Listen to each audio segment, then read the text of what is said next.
क्रिया नहीं, पिशाचनी क्रिया होती है। मंत्र आप पढ़ेंगे, पिशाचनी आपके कान में आ जाएगी। उसका नाम है कर्ण पिशाचनी। कान में आ करके सारी बात आपको बता देगी। लोक पंथ जो है, सही बात तो है, वो भटकाने का पंथ है। उसके माध्यम से आप ईश्वर तक नहीं पहुंच सकते। वीर जय, वो किसी को भेदभाव नहीं समझता है। चारित्रिक हरास भी मैंने करवा देता है वो लोग, और विभिन्न प्रकार की बातें मैंने आपको परिवार से एकदम अलग करा देगा। उसमें देखने की इच्छा नहीं होगी। अगर पत्नी वाले हैं तो पत्नी के प्रति आप नहीं जा सकते, परिवार वाले हैं तो परिवार के प्रति नहीं जा सकते, माता है माता के प्रति अभक्ति पैदा हो जाएगी, क्योंकि उसको भटकाना है और उसको जीवन भर भटक करके ऐसे ही कर करके अपना जीवन व्यतीत कर लेना है।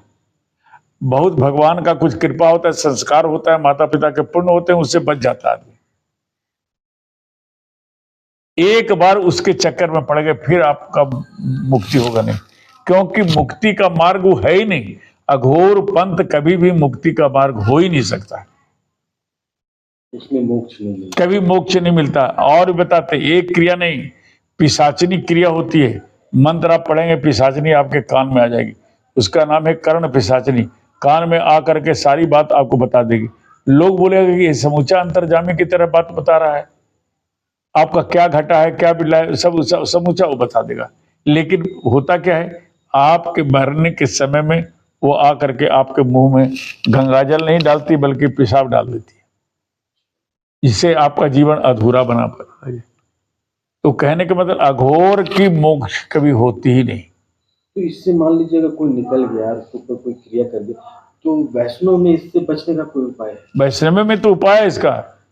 अगर आप मान लीजिए इसमें चले गए, फलाना कर गए, तो एक बार सतचंडी की साधना कीजिए, 100 दुर्गा जी का पाठ श्रवण कीजिए या अभ्यास कीजिए। जहाँ मैया का अगर माने स्मरण शुरू कर दिए, या नहीं इतना कर सकते तो निवारण मंत्र ओम ऐं ह्रीं क्लीं चामुंडाई बिचे, इस मंत्र का अगर 1.25 लाख आप जप करते हैं तो कभी भी उसके ग्रस्त में अगर ध्यान गया है तो हाथ से हट करके सीधे माता के चरणों का ध्यान स्मरण शुरू हो जाएगा। क्योंकि माता का रूप और माता के चरण को ध्यान करते हुए और इस मंत्र का जप प्रारंभ कर दो, फिर वो ठीक हो जाएगा, आपका मार्ग प्रशस्त हो जाएगा, आपको सारी अशांति दूर हो जाएगी।